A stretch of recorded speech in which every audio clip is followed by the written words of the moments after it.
Good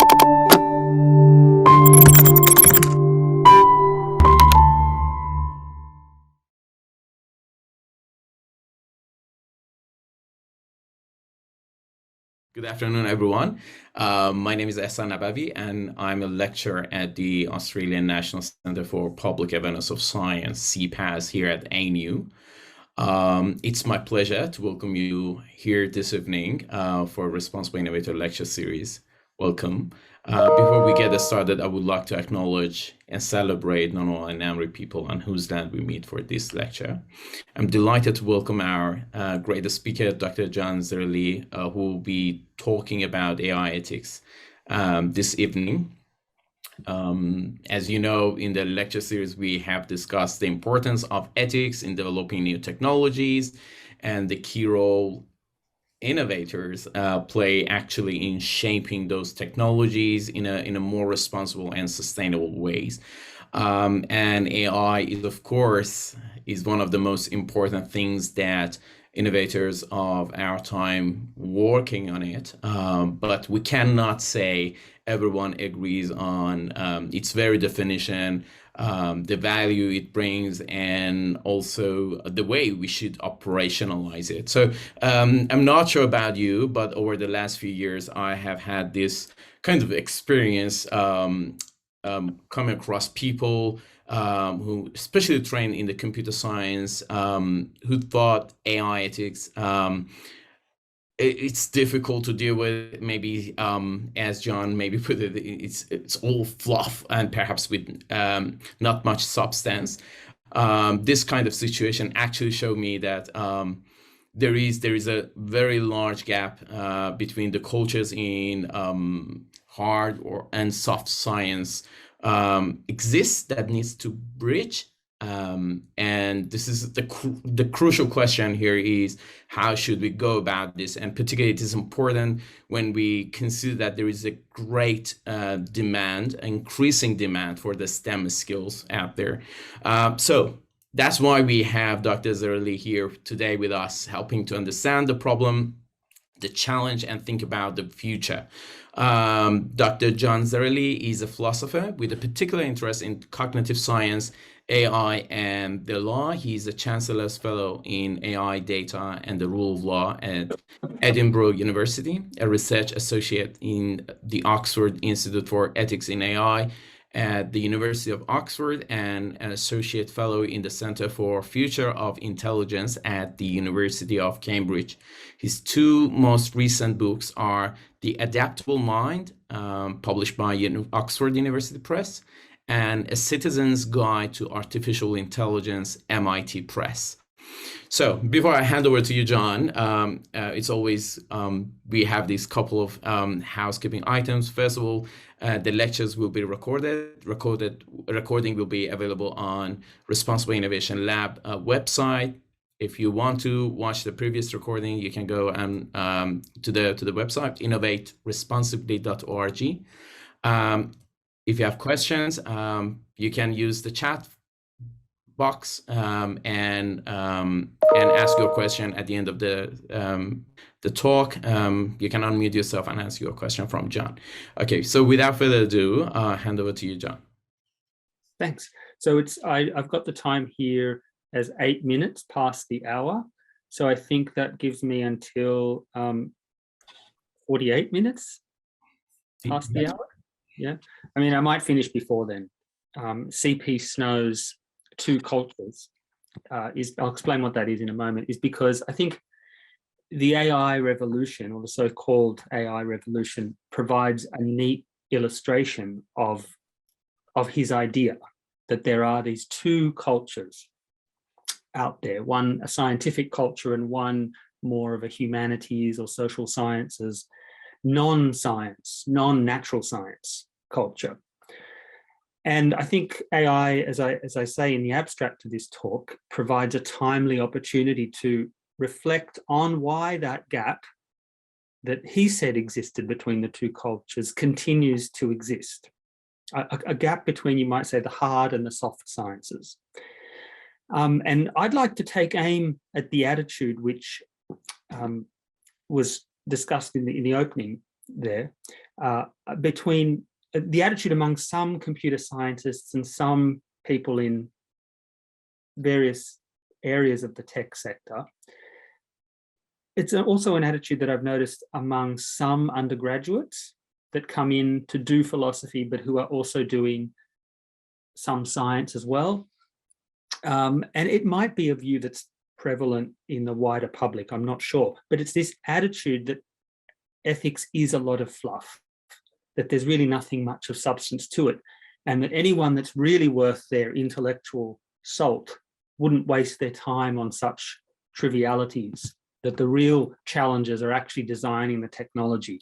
The rest of the discussion about ethics and so on is just really ultimately about being a good person.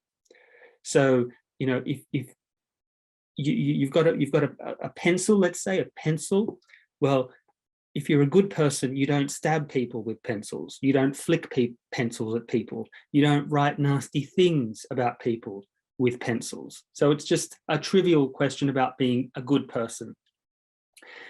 And I want to, so what I'd like to do is suggest why this attitude exists between the hard and the sort of soft subjects. And I'd like to diagnose why it's wrong. There's many reasons why, but I'm going to give one particular diagnosis. But it's not to the exclusion of other possible diagnoses of why the attitude is wrong. So C.P. Snow, he was a 20th century novelist and physicist who delivered this famous lecture in 1959 in Cambridge, England. And they were part of the Reed lecture series. And in this lecture series over, I think it was 3 lectures, C.P. Snow laments the gulf between the scientists on the one hand and what he described as the literary intellectuals. So I'm going to just give you some delicious quotes from that lecture, just to give you a sense of what he was talking about. So he says, "I felt I was moving among 2 groups, comparable in intelligence, identical in race, not grossly different in social origin, earning about the same incomes, who had almost ceased to communicate at all, who in intellectual, moral, and psychological climate had so little in common that instead of going from Burlington House to Chelsea, one might have crossed an ocean." And then he speaks of 2 poles, the literary intellectuals at one pole, and natural scientists, and mainly physicists, at the other pole. And he says that there's, between these 2, to quote, he says, "there's a gulf of mutual incomprehension, sometimes hostility and dislike, but most of all, lack of understanding. They have a curious, distorted image of each other. Their attitudes are so different, even on the level of emotion, they can't find much common ground."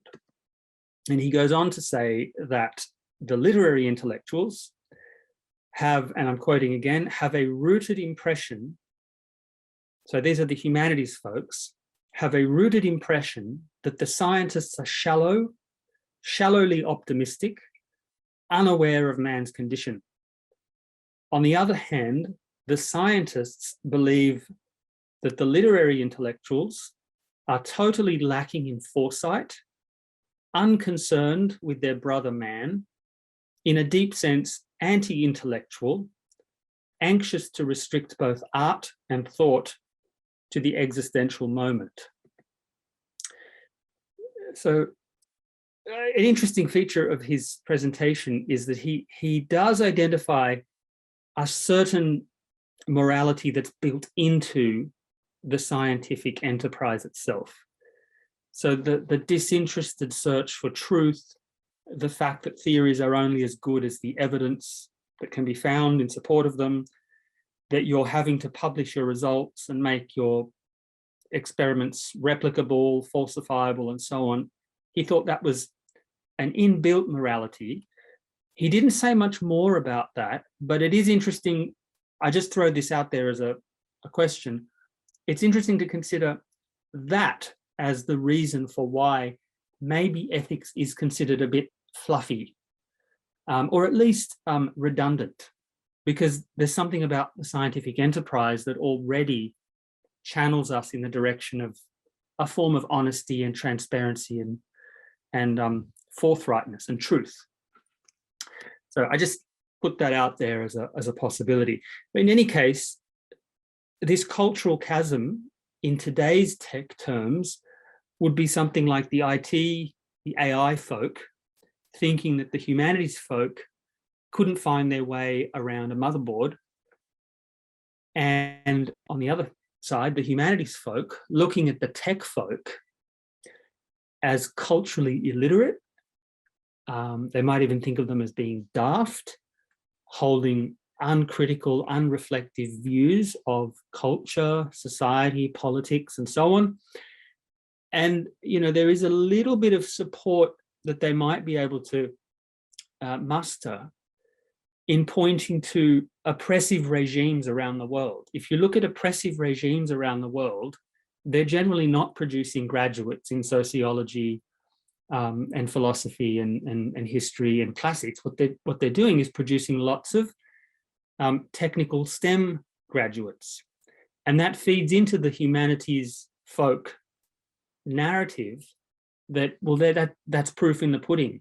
You can carry on so much science without really ever stooping to consider more fundamental questions of power and social relations. That's why it doesn't bother oppressive regimes around the world to have high output in terms of STEM, but anything that has the whiff of critical thinking is completely snuffed out before it has a chance. So anyway, that's one way that these two communities in tech terms would be looking at each other. And Snow diagnoses this phenomenon, but he does it at a sociological level. So what he offers in his lecture that explains why these two groups are the way they are is basically cast at the level of sociology. He thinks that the Industrial Revolution, when that happened, the late 18th century, it got going, it was never taken seriously by the people in the old universities, the ancient universities, the universities that were established. So obviously Oxford and Cambridge in the English context, also Edinburgh and Glasgow. These older institutions just didn't take the Industrial Revolution seriously at all. They were busy doing the traditional stuff, studying medicine, physiology, anatomy, classics, Aristotle, Plato, philosophy, moral sciences, Roman law. Industrial Revolution, applied science was just not of concern to them. They were very interested in pure science, in particular pure mathematics and logic, but not these applications to the real world. So what that meant, according to Snow, and he borrows from historians at the time who had written about this, it meant that you had lots of unlearned, lower class members of English society who were taken up with the actual machinery, the tools and the administration that propelled the Industrial Revolution forward. And when you eventually got applied sciences like engineering disciplines finally move into the university context, this cultural chasm just continued. So that it's not just, in C.P. Snow's account, it's not just the humanities that are to blame.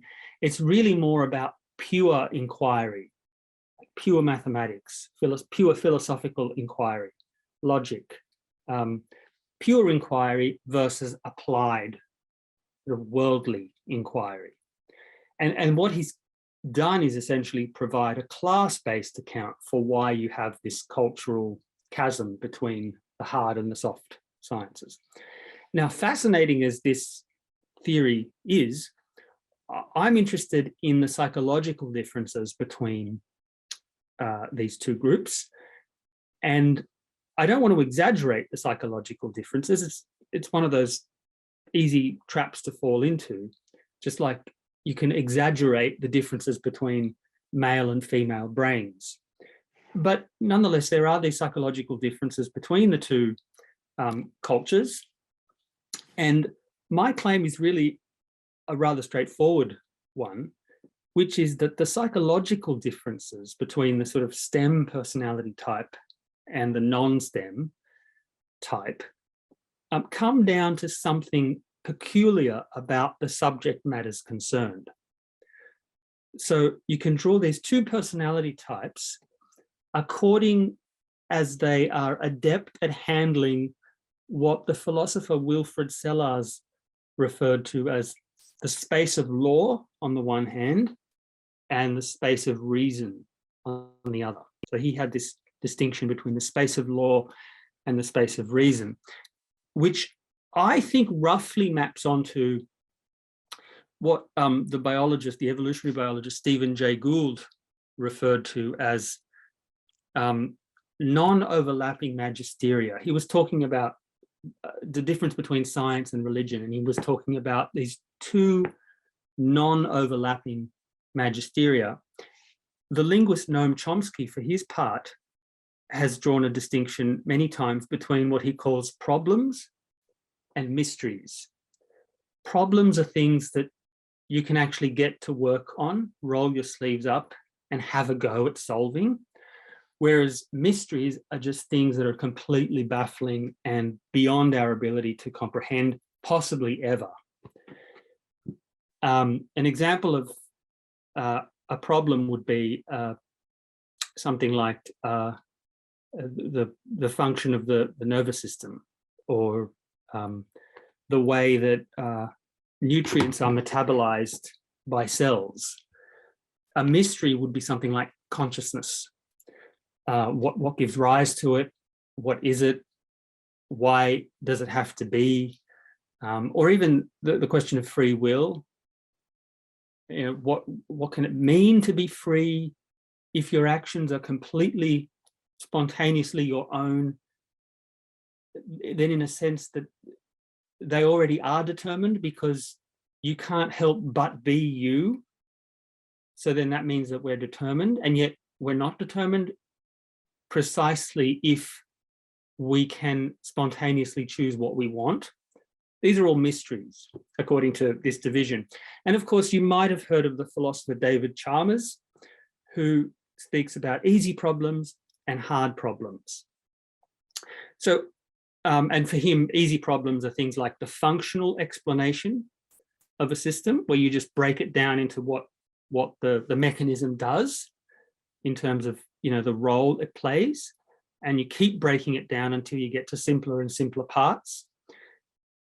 Whereas hard problems, again, are things like consciousness, things that just seem to defy a simple mechanistic explanation. Now, I'm mixing and stirring from many pots here when I've used these labels. I've used the Wilfrid Sellars space of law versus the space of reason. I've talked about non-overlapping magisteria. I've talked about problems and mysteries, easy problems, hard problems. But I think all of these distinctions are getting at the same thing. So let's just say, in summary, that there's the natural world on one side, and then there's the social world on the other side. And let's go with the idea of a rough division between the natural sciences, which study the natural world, and then all other disciplines under the umbrellas of the humanities and the social sciences, and including the arts, each of which studies or is preoccupied with different aspects of the social world. And, you know, that can take the form of art, literature, history, law, custom, anthropology, society, politics, economy, and so forth. So let's just go with that rough division. That's what science deals with, and that's what the non-sciences deal with. There's the natural world on one side, and there's the sort of social and the cultural world on the other. Now, so to get at the heart of what I'm saying is quite simple, which is that there's something about this distinction. There's something about what is investigated and the manner of investigation that characterizes these two personality types. So to bring that out a little more, let me just give you, hopefully, what won't be too controversial, a little foray into the meaning of science. When we divide science and non-science, what do I mean by science? Now, there's no real clear cutoff where the natural sciences end and then everything else begins. You can't really find that. And in fact, a subject like philosophy has this very curious bridging role. Sometimes philosophy can almost be considered theoretical science. Like if you read philosophers of physics, it's essentially theoretical physics. So there is no easy cutoff point here. But in one very strict sense of the meaning of science, you can have, for example, there can be no such thing as a science of economics. There's a better chance of there being a science of horse racing. So we can all agree there's something like physics as a science. So you can take physics as a kind of platinum standard. I suppose chemistry would be the gold standard and biology would be the bronze standard. So what is it about physics? Well, physics posits more or less stable entities that serve as natural kinds that enter into generalizable universal laws. Now, if you study the architecture, the cytoarchitecture of a single cell in the human body, even a single human cell lacks the stability of the posits of physics. A cell has a mitochondrion, a nucleus, it has variegated structure, it takes in nutrients and oxygen, it metabolizes matter, it grows, it divides, it reproduces. It's not stable. Whereas if you think of the posits of physics, the most fundamental posits in particle physics, there's a certain stability, there's a certain simplicity to the behavior of electrons, for example. There are obviously, I mean, that's a bit of an exaggeration because there are things that I'm told by physicists like the Pauli exclusion principle. There are different electron configurations reflected in the periodic table of the elements and so forth. So, you know, maybe if I'm more careful, I'd say something like there's relative stability in physics. But still, it's a kind of stability that you don't have the further up the chain you go, or the further up the hierarchy you go, as you leave the more fundamental sciences behind, like physics. And once you get to anything as complicated as an organ or an organism or a society, a whole population, a human culture, then all bets are off in terms of stability and predictability. Now, just a little aside here on, I'll come back to Chomsky here, because incidentally, Chomsky tried to accomplish something quite similar to this for linguistics. And I think there's a kind of physics envy going on in a lot of Chomsky's work. I admire his work in so many ways. It's been profoundly influential on me. But this is what I mean. The language faculty for Chomsky is something that's minimally simple, that abstracts away from surrounding culture, conventions, historical contingencies. He's not dealing in pragmatics. He's not dealing in, you know, social cues. Now, his theory, his enterprise might work or it might not, but it's a mistake to fault the theory for failing to capture the complexities of real human conversation and for failing to take note of certain patterns of development.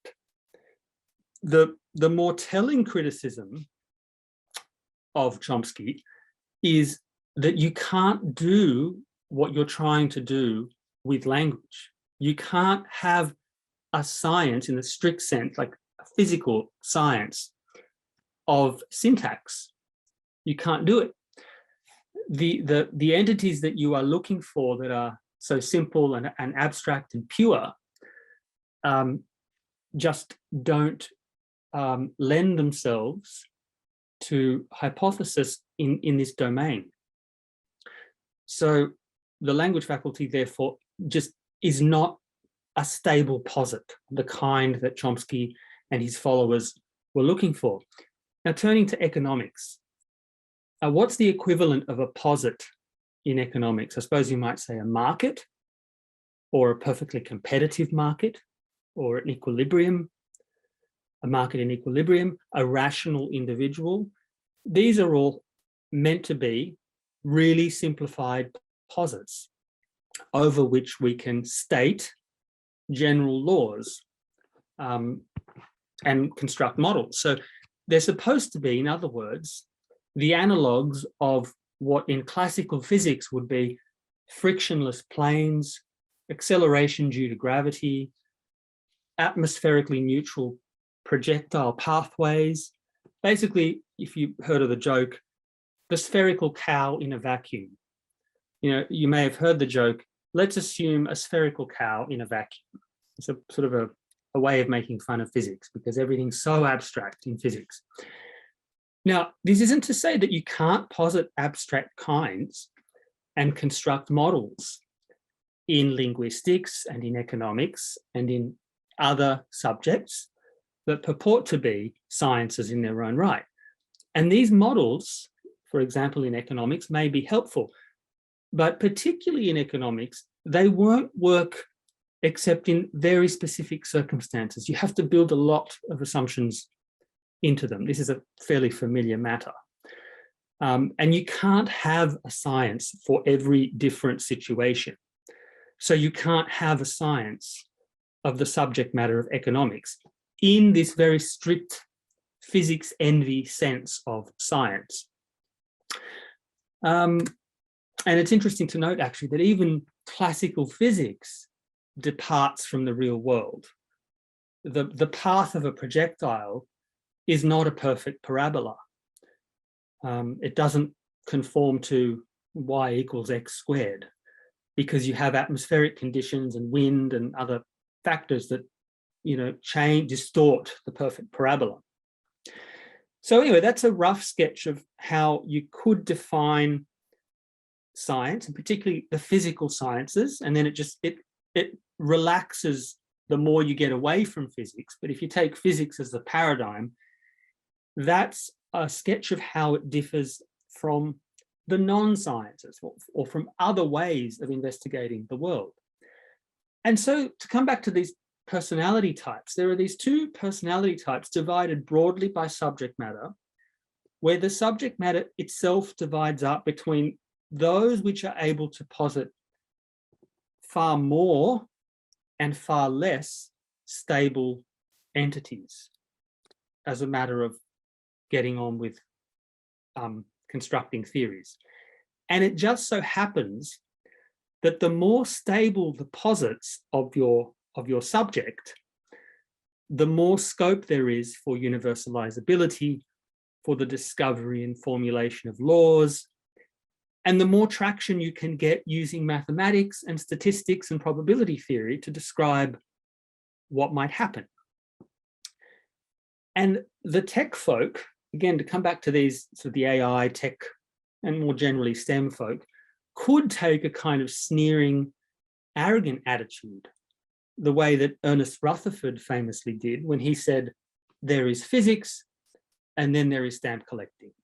That was Rutherford's way of basically showing, you know, who rules the roost as far as the sciences are concerned. He actually, incidentally, he wasn't just saying there is physics and there is stamp collecting to mean there's physics and then there's the humanities. He was actually dismissing or deriding all the other sciences, chemistry, biology, psychology, all of that was for him was just not in the same league as physics. Another factor that might contribute to the sneering attitude by the tech folk could be that there are always jobs going for the tech type and for the quantitative type, and often high-paying jobs. And that might make them feel superior to the arts graduate, because the arts graduate isn't nearly as assured of entry into a high-paying job as his or her STEM counterpart. And C.P. Snow in his lectures actually thought that this might have been part of what it contributes to the two cultures existing. So he, as I said, he had this sociological, historical theory, harkening back to the Industrial Revolution for why it exists, but he also thought that the pay difference and the income guarantee and the prestige of jobs may also have played a part. So I want to focus on the fact that there's, so this is now, I'm sort of drawing things to a bit of a close. I want to focus on the fact that there's actually real skill in the literate as opposed to the numerate side of inquiry. So insight, perceptiveness, acuity in navigating the world of flux and change, the world where there is no stability of the same kind, where things are much more, I won't necessarily say stochastic and chaotic, but there's certainly a kind of arbitrariness, difficult to pin down quality. Well, acuity and perceptiveness and insight in navigating that world, that is actually a skill that's probably, for all we know, is just as rare as the skills required to be very, very good with quantities, with pure abstract entities. What makes us think otherwise, I think, the reason why sometimes we think, oh, that's not the case, that the STEM subjects are genuinely more difficult, is that everyone has to talk, everyone has to engage in relationships, or communicate at any rate, be immersed in the surrounding culture. So that makes us think, well, because everyone can do that, but only some people can do STEM, that must mean that the STEM subjects are genuinely more difficult and that the rest is kind of like trifling and fluffy. It's a little bit like the way that if you say to someone, I speak perfect Russian or perfect Italian or Mandarin, and I learnt these languages at school, and then I studied at university, and then I lived in the culture, and I'm now perfectly bilingual, for example. If you say that, you are acknowledged to be much more of having accomplished a real feat than if you were simply to say, I am the first generation of a migrant Chinese family. We spoke Mandarin at home. I'm perfectly bilingual. There's somehow, that's not an achievement because you were kind of born into it. And I think there may be something to that, in fact, because you actually do find it more difficult to acquire language the longer you leave it. So there actually is some mental acrobatics involved in picking up a second language or a third language later in life. However, that attitude, which may, as I say, may be legitimate in that context, seems to travel over into the STEM and non-STEM two cultures arena, where we think that if you've somehow acquired STEM skills, you've gone over and above what everyone would otherwise have to do. But the thing is, it is true that we are all born into verbal communities. We all have to engage in the social world. We all have to, you know, to a certain extent, penetrate the culture in which we are embedded. The thing is, not everyone is doing so at the same level. You might say, yes, maybe the whimsical, the creative spark is in all of us to some degree.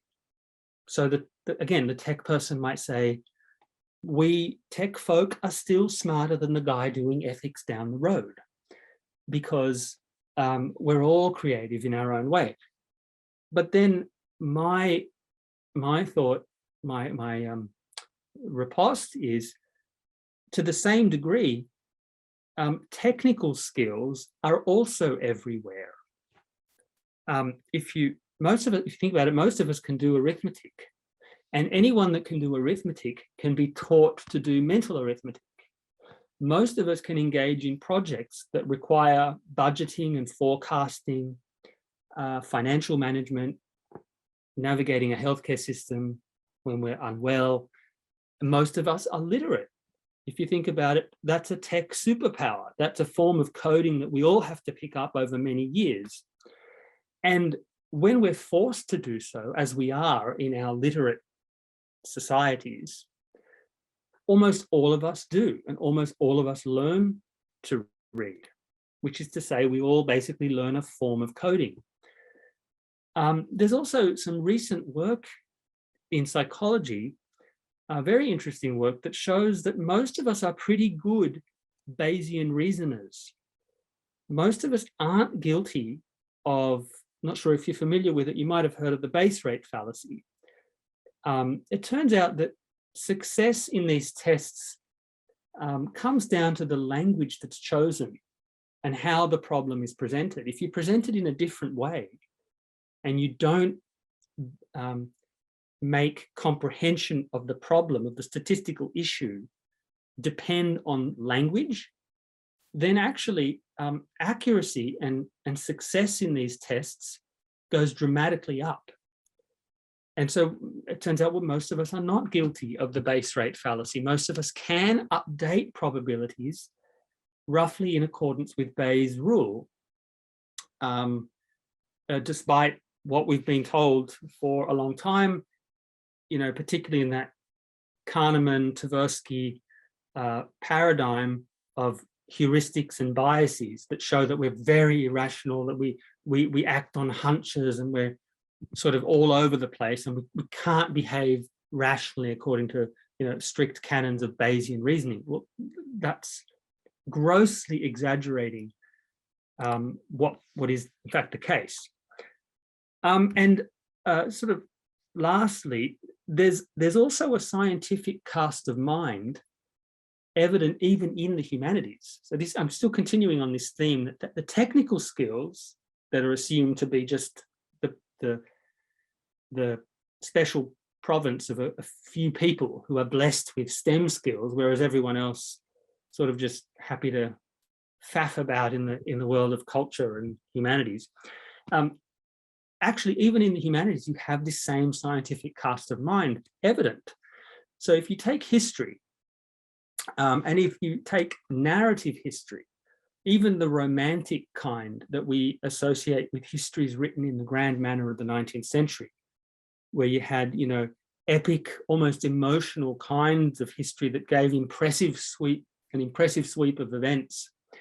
Even that sort of history deals in grand unifying themes, patterns of cause and effect, where you're trying to look for, the historian is trying to look for the thing that holds sway above the flux of chaos and change.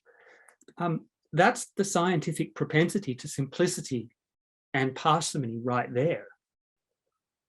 So there's a philosopher in the 20th century at Harvard, Nelson Goodman. He once observed that, and I quote here, he says, "The motives for seeking economy in the basis of a system are much the same as the motives for constructing the system itself." And what he means by that is that to seek the truth is to seek a true system. And to seek a system at all is to seek simplicity. And I think that, if you think about what the historian does, even in this romantic, sweeping, stirring kind of history, that's the scientific mind. They're trying to construct a system. They're trying to take the chaos of events and trying to put them in some order that makes more rational sense. Some scientists actually say, and I've heard some scientists mention this, that piercing, penetrative insight is actually more crucial to scientific progress than the daily grind of painstaking laboratory work. And I'm going to give a sort of a lengthy quote. I am coming to the end. A lengthy quote here by John Maynard Keynes, the famous 20th century economist. He, you may be familiar with this, wrote a fascinating essay on Isaac Newton. the great Isaac Newton. And this is what Keynes had to say about Newton. He said, Newton was not the first of the age of reason. He was the last of the magicians, the last of the Babylonians and Sumerians, the last great mind which looked out on the visible and intellectual world with the same eyes as those who began to build our intellectual inheritance rather less than 10,000 years ago. His deepest instincts were occult. Then, being a supreme mathematical technician, he could dress it up how you will for purposes of exposition. But it was his intuition which was preeminently extraordinary. The proofs, for what they are worth, were, as I have said, dressed up afterwards. They were not the instrument of discovery. And then finally, Keynes notes, certainly there can be no doubt that the peculiar geometrical form in which the exposition of the Principia is dressed up, so the Principia is Newton's famous work, the peculiar geometric form in which the exposition of the Principia is dressed up bears no resemblance at all to the mental processes by which Newton actually arrived at his conclusions. The experiments were always, I suspect, a means not of discovery, but always of verifying what he knew already. Now, these comments, I think, by arguably the greatest economy in the 20th century, on probably the greatest scientific thinker of the last millennium, are deeply provocative. And mind you, I think the painstaking stuff, the boring daily grind of the laboratory is just as important as the flights of fancy and the creative, whimsical insights and moments of inspiration. But let's just say there's a lot more creative inspiration in science that's got a lot more in common with the creativity of the visionary and the poet and the architect and the musician and so forth than is commonly, I think, recognized. And so what about ethical insight then? It's not just history that can be looked at as having this sort of scientific aspect. There's a lot in ethics that's genuinely intellectually demanding. Ethical thinking isn't easy. It's actually hard, and I think it's hard in two ways. It's hard in both a technical sense, and it's hard in a non-technical sense. And again, as I've said, I think the skills here may be about as evenly distributed or unevenly distributed as STEM skills. So just very quickly, so I said that ethics is hard in a technical sense. What do I mean by that? Well, a fully systematic engagement with ethics nowadays anyway, requires mastery of a lot of interesting work in anthropology and sociology, but not just from anthropology and sociology, but also from behavioral ecology, behavioral economics, cognitive archaeology, cognitive psychology, and also certain branches of mathematical approaches to human behavior, like game theory and signaling theory. After all, cooperation problems are coordination problems. So it's not surprising that game theory has now become a huge aspect of the ethicist's sort of toolkit. I could also talk, if we're just focusing on mathematics, there's a lot I could say about discussions of various ways of implementing fairness into algorithms. I probably am running low on time, but basically, you can actually show that there are various optimizable objective functions that make an algorithm fair, but by optimizing for one of these, you end up falling foul of others. It's called an incompatibility theorem in the fairness literature. All of that work is mathematical, and the ethicist advising in this area has to be familiar with the fairness criteria, has to be across at least the thrust of the various statistical arguments for and against the different criteria. So this work is anything but fluff. And lastly, conclude with why ethics is hard in a non-technical way. Ethics is hard in a non-technical way because being able to analyze a set of facts, getting to the heart of a moral issue, and then resolving that issue in a way that most respects most people's intuitions about what's fair, well, that is a practical skill. And the best example of that I can give, like the most rarefied example of doing that, this sort of practical reasoning, is formal adjudication, the job of actually being a judge. When you're a judge, you have to be able to screen out the messy, the complex factual details. You've got to home in on the essential facts. You've got to put them in their proper sequence.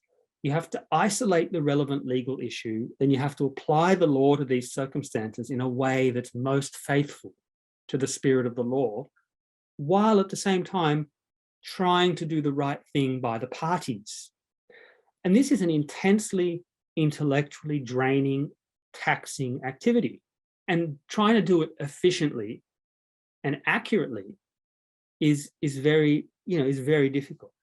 And again, for all we know, these skills may be about as evenly distributed as engineering skills.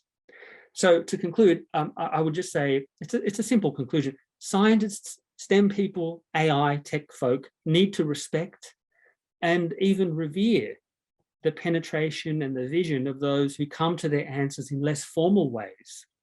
Indeed, according to Keynes, Isaac Newton came to his answers in less formal ways and just used the mathematics to sort of verify his instincts. So they need to respect these people who can come to their answers in more less formal ways, who, as it were, can take shortcuts as if by some miracle of creative intuition. And I say that, being fully respectful myself of the sciences. I'm deeply immersed in the sciences myself. And I know that only the steadfast, patient, painstaking, rigorous, formal methods of the natural and mathematical sciences are really going to give us anything like certainty about the way things are.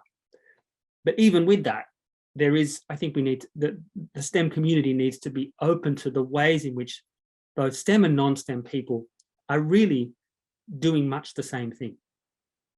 So thank you for listening.